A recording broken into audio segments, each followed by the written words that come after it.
Please welcome Mr. Jeremy Clarkson. It's nice to see you in a suit, and it's very lovely to have you here because Jeremy did step in. You know, he's always welcome on the programme because you're always a great guest, but you did step in and help us out, and I appreciate that. No, that's very kind, and the £75 will come in handy. Although I must say, walking out, when you say to the audience, ladies and gentlemen, tonight we have Robert Downey Jr., Demi Moore and Gwyneth Paltrow, but they're not actually here, so we've got Jeremy Clarkson. I detected a very noticeable groan. Well, you're one of our biggest... Sam, now we've come to see you two, but they couldn't make it, so here's Timmy Mallet.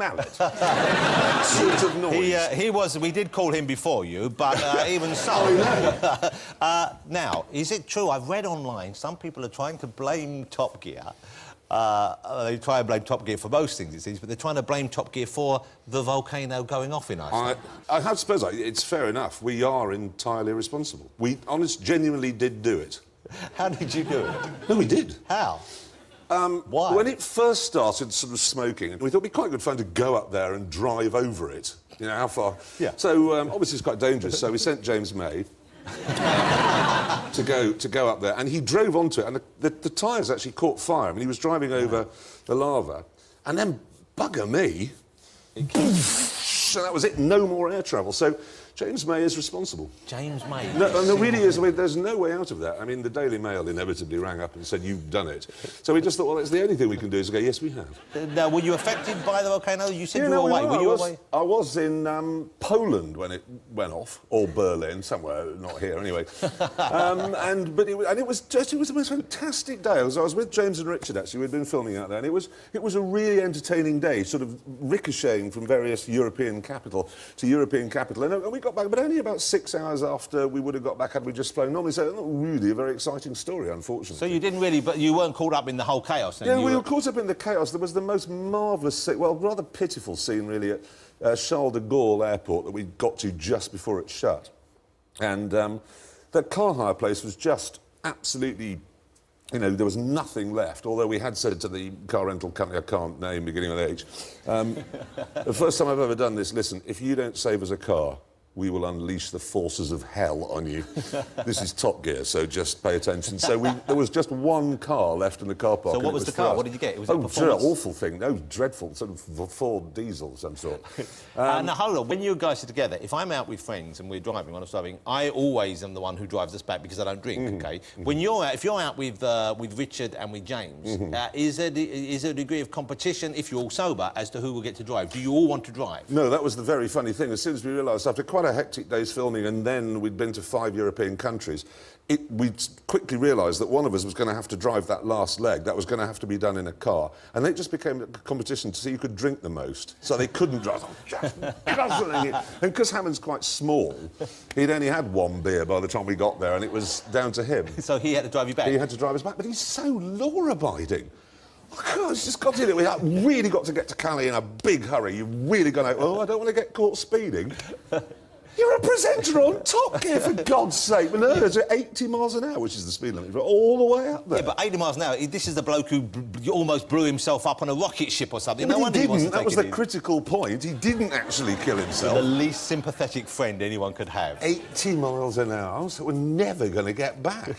I know you're quite an opinionated fella. This is one of the things I admire about you. Do you think it's genuinely unsafe to fly at the moment, or when they issued the ban, which seemed fairly knee-jerk, but one could understand there's human lives at stake. But were you one of these people who thought, that's rubbish, I would fly through that, or did you think they were right to do what they did? I thought it was very funny the way it was right. We must ban it. We must stop flying completely and altogether.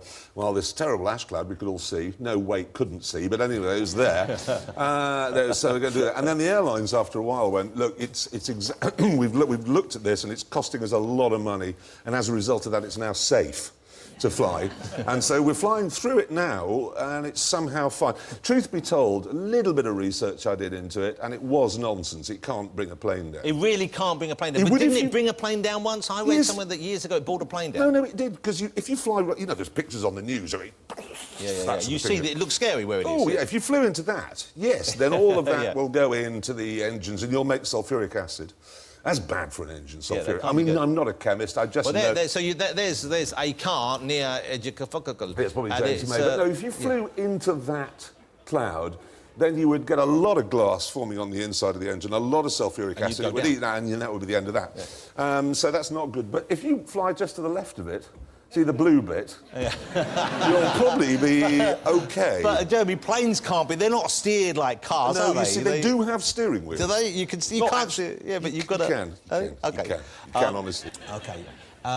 Now, Jeremy, you recently became 50, so it's Yeah. a milestone in anyone's life. You It's a only have milestone. 4 months to go. I've got more than that, haven't I? What's month is it now? November is your birthday, yeah. isn't it? So what month is it now? Not I'm a stalker or anything, I just know that. Where are we? May? I've got 6 months, April. mate. I've got half a year. Half a year to I'm go. still mid-40s then. I'm warning So, you. I'm warning you, you won't like it. I don't like it already. No, you won't like it because it's every morning you wake up and a bit of your body that worked perfectly well yesterday has stopped in the night. Which Now bit that- stops first? Well, this is the worrying thing, if we're honest. I mean, I was blessed with a hair hole, you know, and bald at the back and getting fat. You look good, you look good, you look good. Ish. OK, not so good. It's an expensive suit, masking many, many things. But what I woke up on the morning of my 50th birthday where they're terrible skin disease. I mean, properly bad skin Holly, disease. that's what a hard way to start your 50th year. So you woke up on your 50th birthday with some sort of scabies? I'm like a grey face Oh, God. with a hair hole and then a scab. A weeping scab. That's all under this suit. There's just a weeping... Wow. And this is... Because I would horrible. imagine something fairly catastrophic is going to befall you. No. Well, your hair's quite good still, and you look... Quite good. I look incredible for my age. This is Isn't why... that right? Don't you think, ladies and gentlemen? He does, but I got mistaken for a teenager yesterday. internally... Internally, I do looking produce smells that would make a whole football stadium weep. Or melt. Do you do that? Something comes at me sometimes, and I think, when did I eat plastic? No. But that'll be it. Your bowel will fall off. Your bowel what it can't is. fall. Your bowel isn't on the outside; it can't fall It off. could just flop down It on could the inside. prolapse. Exactly. Something terrible. And you'll just wake up. That's all you look forward to in your first 50 years is things get better and better and better. It's you great. get healthier and you have more sex and Yeah. you get more money and you have more fun and you go to more the best countries. years of your life, the and first then you 50. get to 50 and all you have to look forward to is bits stopping working until something catastrophic goes wrong and then it's absolutely dead. Oh, my God. But the first 50 years you have a massive party. The next one you have a massive party and you're not there because you're in a box at it. What's the point in Well, that? why don't we just shift... Why don't I have a funeral now? That's a good Shall we idea. just ship you off to Dignitas? Do you Well, want to just- do that? In a I've- really fast coffin? I've considered it. And the other thing as well is... You haven't seriously considered I it. have. I don't want to die in a... Well, I don't want... Well, you don't want to not die, don't go to Dignitas. Do you not think every morning when you wake up, I wonder if today's the day I'm going to die? No, I don't. Who starts a day like that? Me. Well, it's because you're a big scab on legs, but if you weren't, put some cream on that, you'll feel fine. But don't you do... Is it just me? Yes. Do you just think, will it be painful, will it be now? No.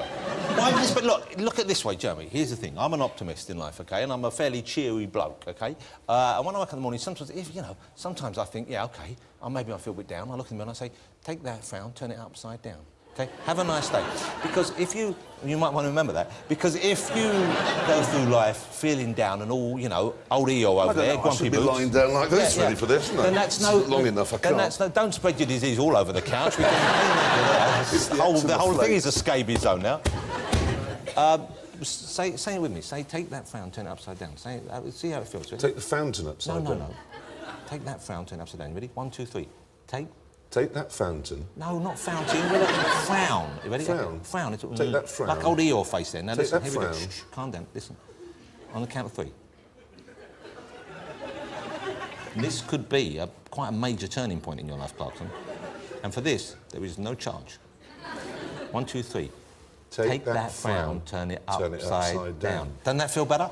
No. OK. All right, yeah, before we say goodbye to Jeremy, and we've got to say, thank you for him for stepping in, because he was invited on the series to come on later in the series, but he's come on now anyway. But you know, I have nothing to sell. I have know. no book, no DVD, no TV show. But I can't mention the name of the bank I work at. But you've given a real shot in the arm to the euthanasia industry while you've been out here. And you're not even getting any money for that. That shows you in a very good light. Exactly. Death with dignity.